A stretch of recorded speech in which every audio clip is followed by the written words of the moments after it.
Hello, YouTube. I am back with more content on the new moon happening today at, I believe, 27 degrees of Aries. I have a different setup, as you can see. I am doing a new trial and error run. Let's see what happens. I have been in the crafting mood lately, so I wanted to kind of do a different chart here, zodiac wheel. So let's see what happens. I went through a lot of my old crafting things with astrology, and I was like, I want to do my very own astrology wheel or zodiac wheel. So it's kind of like what I did here. I'm not really feeling it. I'm going to be honest with you. My perfectionist side has come out and made me want to just go crazy.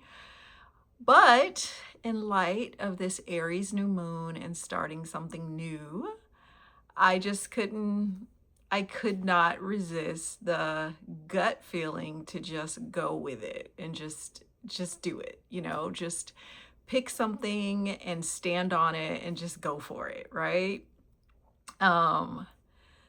The things energy makes us do. But anywho, I hope you like it. It's going to, right now I have it only set up for the Pisces Ascendant energy and sort of how this new moon is affecting you if you are a Pisces Ascendant.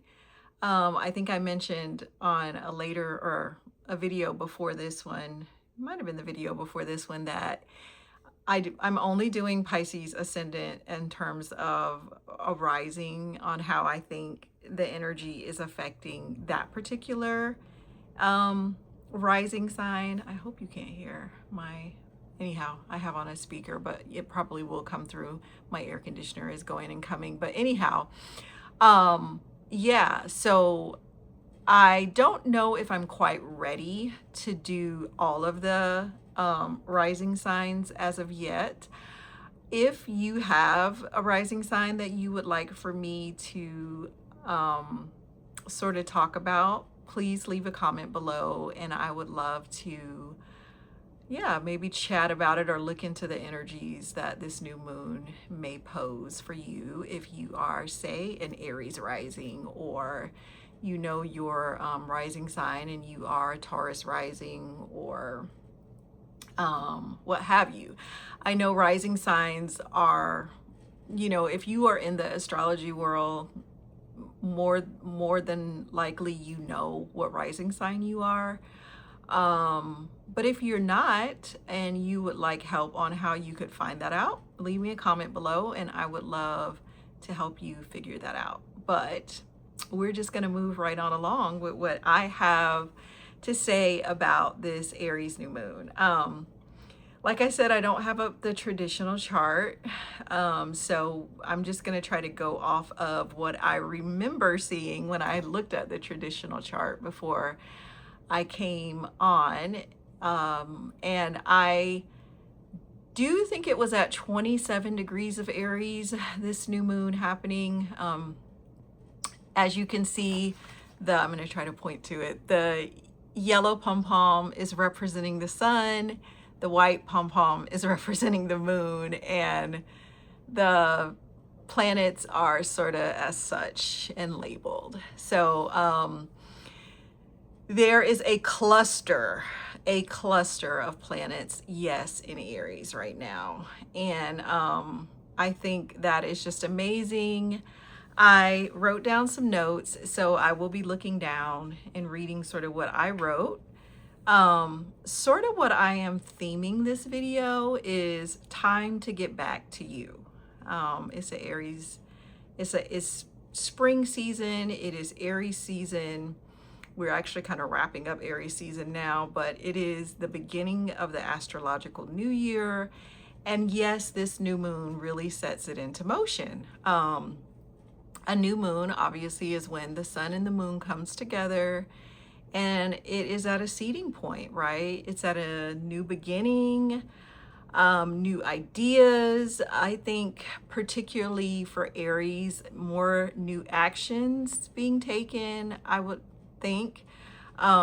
This is definitely the energy of action driven, risk taker. What else did I put? Mars, this is Mars energy, and Mars is at home right now.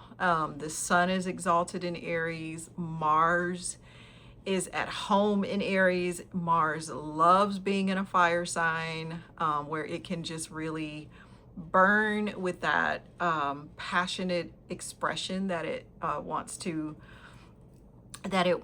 so much to express. So this is a great new moon. It's As I mentioned, Mars represents our raw masculine energy. Um, it's that, it really is that energy of not afraid to get your hands dirty. It's not afraid to get out there, to get the ball rolling.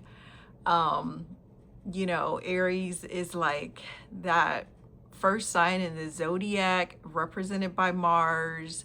It's sort of like in my chart while I have it colored red, because it really does represent. I'm actually wearing red today, just in light of this Mars energy.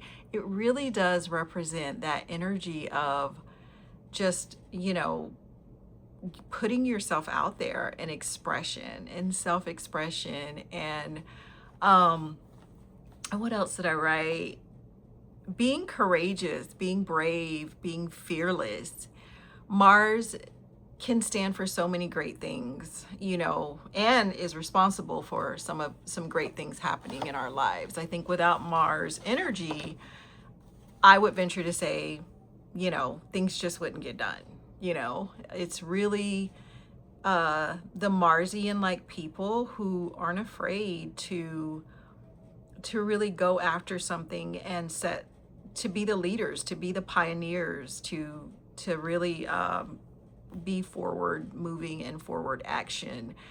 I love Mars energy. I'm a Scorpio, so I guess, co-ruled by Mars.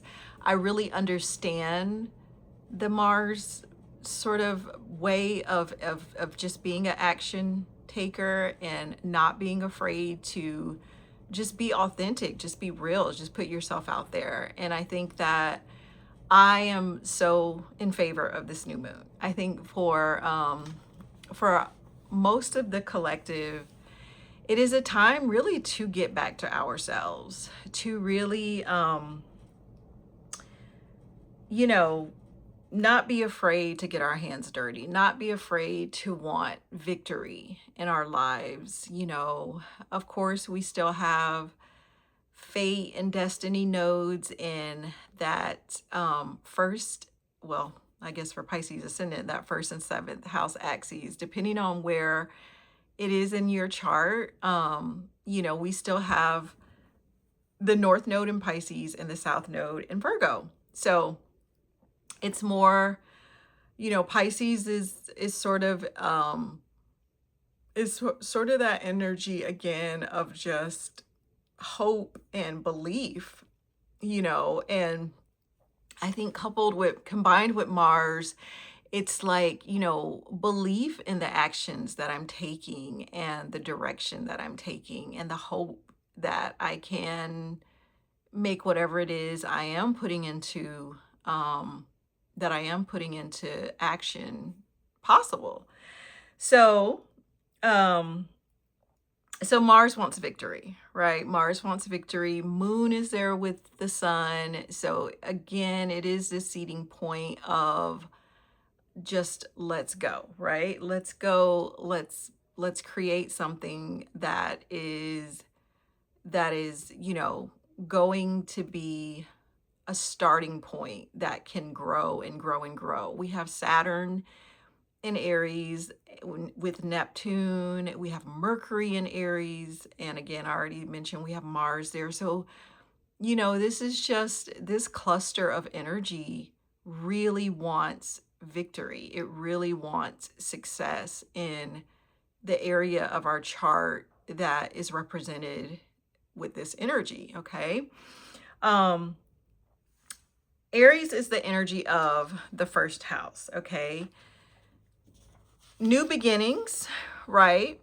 A new cycle, you know, it's like, we have finished off a whole, when we get to a Aries new moon, it shows that, we've kind of wrapped up a astrological new year, and we've gone around the whole zodiac wheel, and now we're back in this Aries energy of new beginnings, um this new seeding point um of action, of pioneering something, of moving something forward.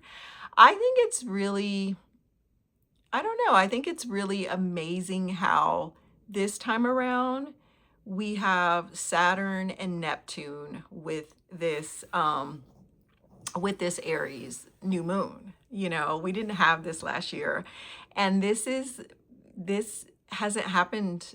I'm not sure when. I didn't check dates this time around, but I can't remember the last time where we had Saturn and Neptune with a new moon in Aries. It's just such a new start. It's, guys, this is epic. Mars is at home right now, ruling this. And so it's almost like victory will be yours. Whatever it is you are starting, new beginning that you are trying to bring into fruition, you need to understand that this is the energy to bring whatever it is you are trying to move forward. Like, this is the energy you want. This is that action energy to give you sort of that warrior like mindset, right? And heart and passion. Um and and so, yeah, and just, to go after whatever it is. You probably have already started going after it, or you've already started to notice that you have a different energy around just taking action in your life. I know I definitely have. The first house is the house of self.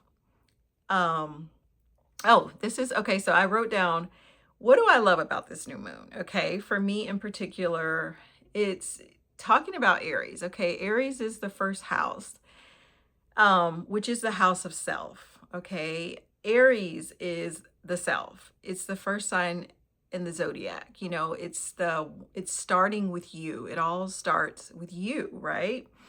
It is the embodiment of you, your spirit, your essence, your life force, your identity.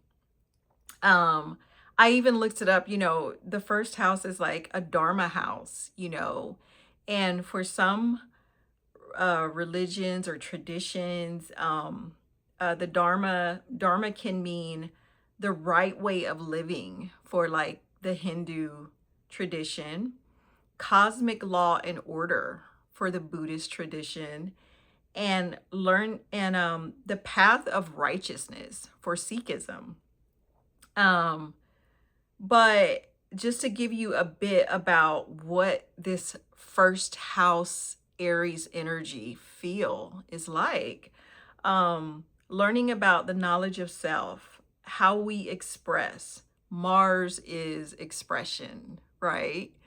It's not about, sitting around thinking about it with Mars. Mercury is there with this lunation. And I just think it's amazing because, even Mercury, the thinker, is in action.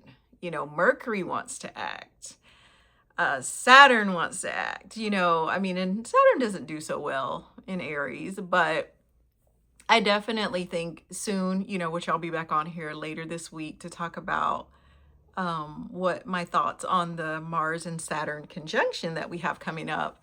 But I just think that this is definitely the energy to, when you have the Father of Time with this lunation, giving you hopefully that sort of sense of like, you know what, it's going to take time to develop. It's going to take time to build this. It's not comfortable because Aries just wants to go and Saturn wants to what? You know, Saturn wants to take things slow.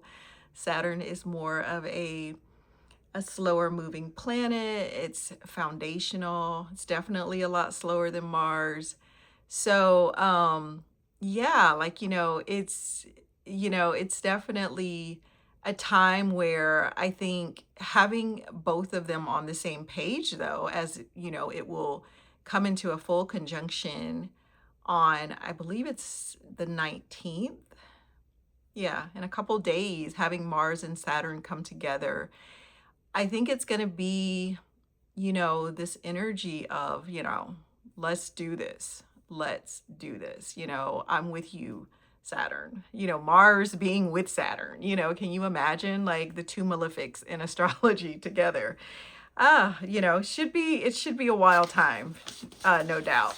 Anyhow, that's sort of how I feel about this new moon. I want to go into now just talking about what I think for moi ascendant, the Pisces ascendant out there. So if you are a Pisces ascendant, this is for you. I have just had some time to just sit with this energy, and being a Pisces ascendant myself, I think that I've definitely had some time to just kind of exhale all that has been in Pisces, right? In the past, I don't know, over a decade, if we start with Neptune being in Pisces and leaving Pisces and retrograding in Pisces, and then Saturn, and then all the lunations that activated all of it. And quite frankly, having just the North Node of Fate and Destiny in Pisces there right now is you know, it's definitely helping me to sort of look back over this time and see just where I am, who I am, what happened over this time. And Pisces ascendants, like if we're looking back, it's been a long time. A lot of things happened, a lot of changes happened in our life over the time that Pisces has been activated. The Pisces ascendant has been activated with heavy hitting planets, Neptune, Saturn. Um, Eventually we had, which we still do, the nodes there. I want to say we actually had, I can't remember when, but we definitely have felt this time. Jupiter has been there. I think everything has really been through our first house, all the planets, maybe not Pluto, but or did Uranus go through? I can't remember when Uranus went through there. Maybe a little bit after, before Neptune went through, we had Uranus go through the first house, but we've really felt it. I think, you know, we have really felt a lot of activation as a Pisces ascendant in a while, for a long time. And, I've had a moment to sit with this energy, and I look at just what's left now with just the North Node of Fate and Destiny being the only thing left in the first house. And usually when I build, my little chart, I'm like I was putting all this energy into the first house, and like now seeing all that energy move into our second house and only being left with the North Node in the first house. I was just like, wow, like, okay, you know what this is about, right? It's in the house of Mars. It's in the house of, of Mars itself. The first house, like we just spoke about, the self-identity, the house of self. And I think that, you know, there the universe makes no mistakes in terms of fate and destiny. And I think that for Pisces ascendants, like the universe has really been trying to raise us up. And it doesn't really matter what you're, well, it does kind of, but if you are a Pisces ascendant, you have felt this. I know we don't all have the same sun sign or moon sign or Venus or what have you, but definitely just sun, I think would be most, and moon would be pretty important. But if you are a Pisces ascendant, you have definitely felt this activation of the universe wanting you to step into a area of your life that at times felt heavy. I'm just going to be honest, very heavy, very scary, very unclear. I think feeling unseen or unheard, and just heavy. It hasn't been the easiest of times. I think even when Jupiter was there, it really depends on what planets are being activated. Jupiter is our chart ruler.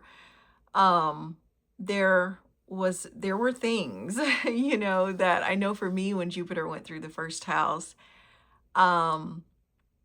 it alleviated some of the heaviness, but it still didn't take away from the fact that Neptune was sitting there and soon Saturn was coming. And it just, I know I was going through a lot in my life during that time that, trust me, I was thankful to have Jupiter there, as our ruler to kind of help soften the blow, I guess. But there was definitely a sort of like, when does it end? When does it end? Everything changed. Everything changed. I feel like when your first house is lit up, everything changes in your life. It's meant to change and shift who you are and put you on a different timeline.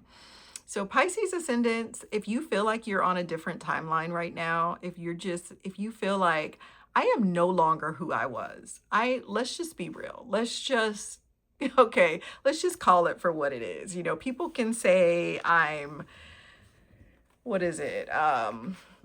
Which they often say anyway, I think with signs that have duality, right? Pisces, Gemini, Cancer. I mean, all of us have a duality to us. All the signs have a duality where, 1 minute you're this thing and the next minute you're somebody completely different. Whatever or however they see it, for sure, we as Pisces ascendants are not who we were 15 years ago, I would venture to say.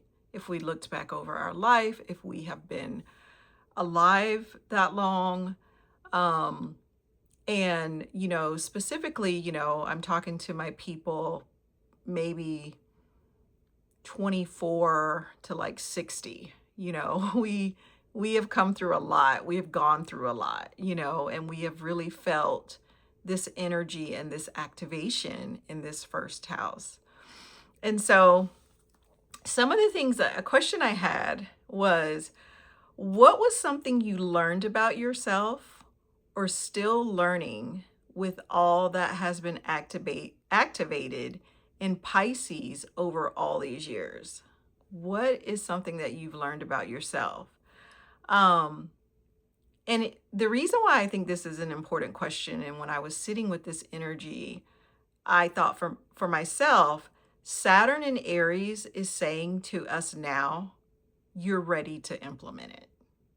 Because we have been, I feel like the first house, especially with a Pisces ascendant, and the way Pisces energy sort of takes on the world is, everything is kind of poured into Pisces, right? Like, you got like all the zodiac signs that make up Pisces. And oftentimes, I think that's how we can feel. Like, we just have a lot that we are carrying. And so we absorb a lot, and I tend to love that about my rising sign. I love that I can absorb a lot, rather that's a lot of information or energy, or, I mean, we get to the point where we have to set boundaries, which, Saturn really helped us with, coming through our first house. But I think with the things that we learned and all of the hats that we wore and the people that we were, I think back for myself even, you know, I think what this um, Saturn in Aries, this new moon in Aries is trying to help us to see is that we are ready, Pisces ascendants. We are ready to implement what we learned, what we absorbed, who we are, because little parts of all of this energy has helped us to see a greater picture, has helped us tap in more to our authentic self, believe it or not. I think that's something great about being a sign that has to carry a little bit of all of the energies is you sort of take what works from all of it and you are able to bring it all together into a whole and say, you know what, if we just used a little bit of this and a little bit of this and a little bit of that, we could have this, right? And so, allow this Saturn time, I think, with Mars coming together with Saturn and us still having the node of fate and destiny in our first house of action, allow, you know, whatever we've learned over this time with all of this Pisces activation in the first house, allow this time to give ourselves whatever it may take, the baby steps, little by little, right? And it grows. I think Saturn is not trying to force us to do something fast, but we have absorbed a lot, Pisces ascendants. And I think that, you know, realizing that and seeing that and sitting with that and putting that all together, we are able to really show up for the world in a way in which we have never shown before. So that's what I wanted to say about that. We taught the North Node still being in our first house with our ruler Jupiter, right? Squaring this new moon, which a square is of the energy of Mars. Okay. It is the energy of Mars. It's definitely the energy to make us take action, make bold steps, not be afraid of what the crowd is thinking. It's our ruler, Jupiter, in square with this new moon, or this new moon, squaring our ruler. And I think,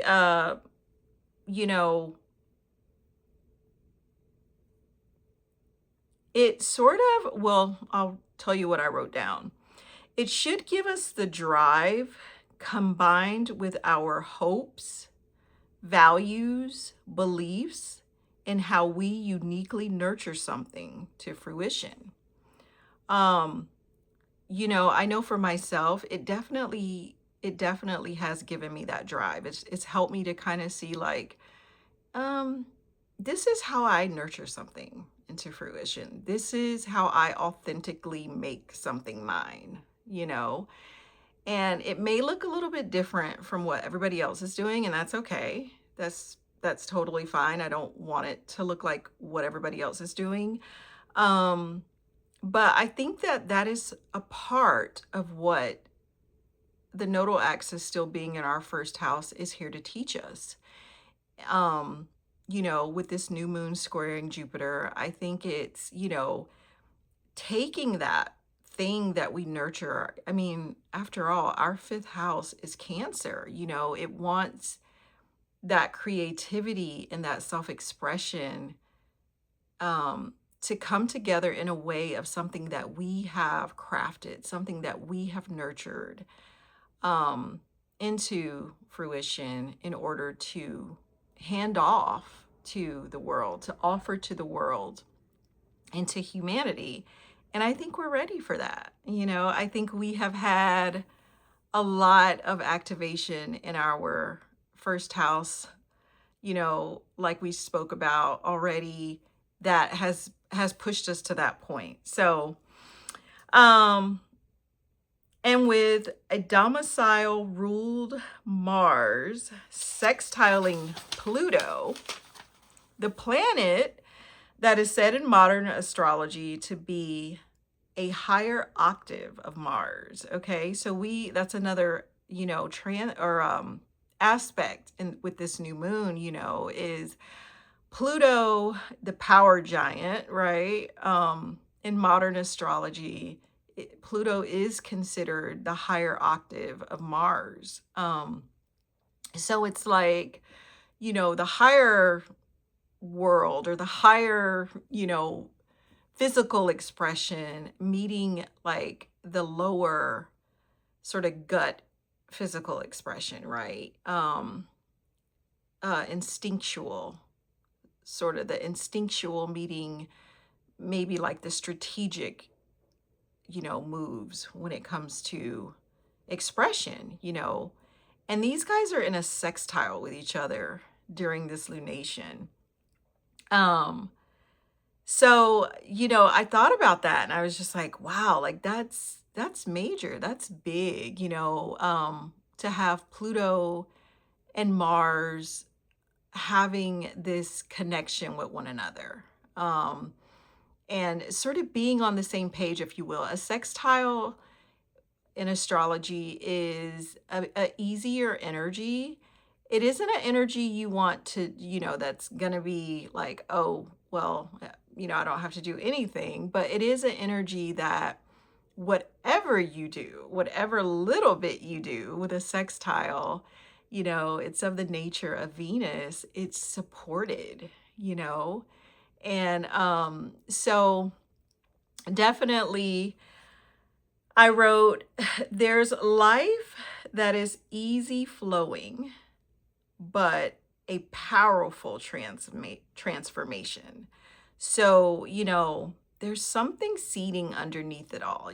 Pluto, I think of as being, you know, the underworld, and I think of how the second house sometimes can be considered the gates of Hades, and, we have all this energy going on in our second house, Pisces ascendants, and then we have Pluto sextiling Mars, or Mars sextiling Pluto, however you want to look at it.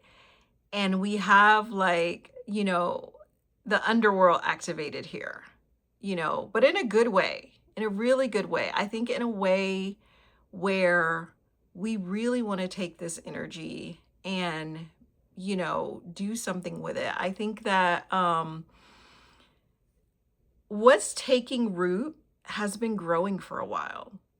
I don't think this is something, I think Pluto is one of those energies where it's a slow burn, Pluto is, over time, it's such a planet of psychology and the mind, and being in our 12th house right now, it does show that it's sort of like hidden, whatever it is, it's kind of behind the scenes. But, it's when it takes off in our first house in the next after the next 2 decades, it'll be really visible to the world. And I look at that and I just think how,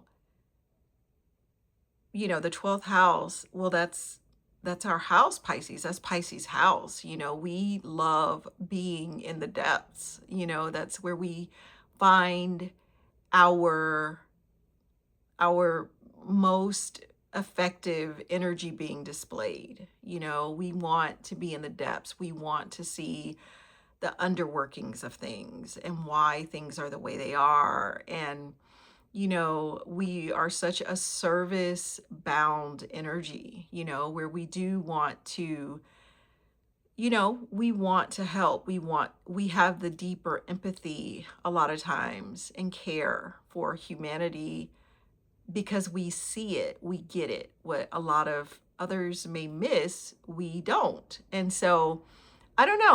I looked at that and I thought, having Pluto and Mars kind of join forces there, there is definitely something there that's powerful, something there that we are growing, something there that is seeding that we may not be able to witness it, or maybe we will, for years to come. You know, Pluto will be in our 12th house until what, 2040 something.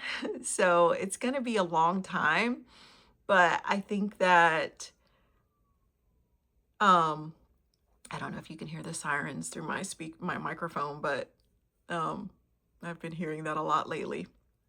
But yeah, I think that, you know, um this seeding for something powerful.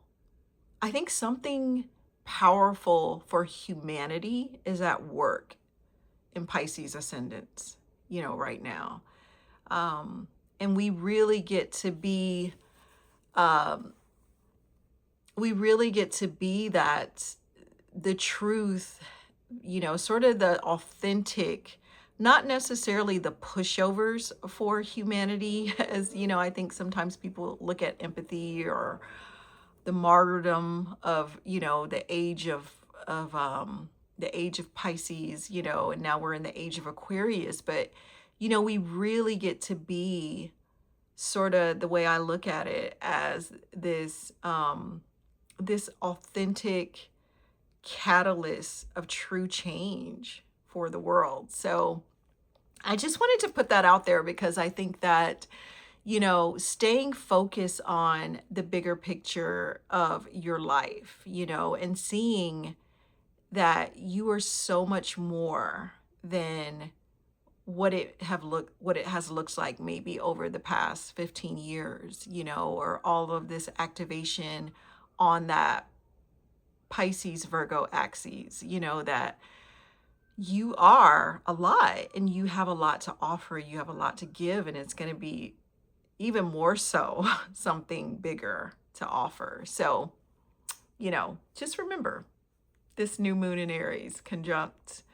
Neptune, Saturn, Neptune actually being our modern ruler, and Mercury and Mars, you know. So, and the way we express ourselves, let's see here. No, I wrote there's life. Okay, we talked about that. Um, we talked about how I think that there has been a root that's been growing and still growing in our personal identity, our physical leadership, and our beliefs. You know, the way we express ourselves through partnership with others. Um, and yeah, we talked about all this, and the way we authentically give back to humanity. Um, so yeah, you know, I think that it's all coming together now, Pisces. It's all coming together now for us and for our rising sign. Even if we can't see it all right now, trust me, it is all coming together. Pluto being in the 12th house sometimes makes things a little hidden, you know, of what is coming together, what is coming to light. Pluto also being such a powerful planet of transformation and regeneration and death and rebirth.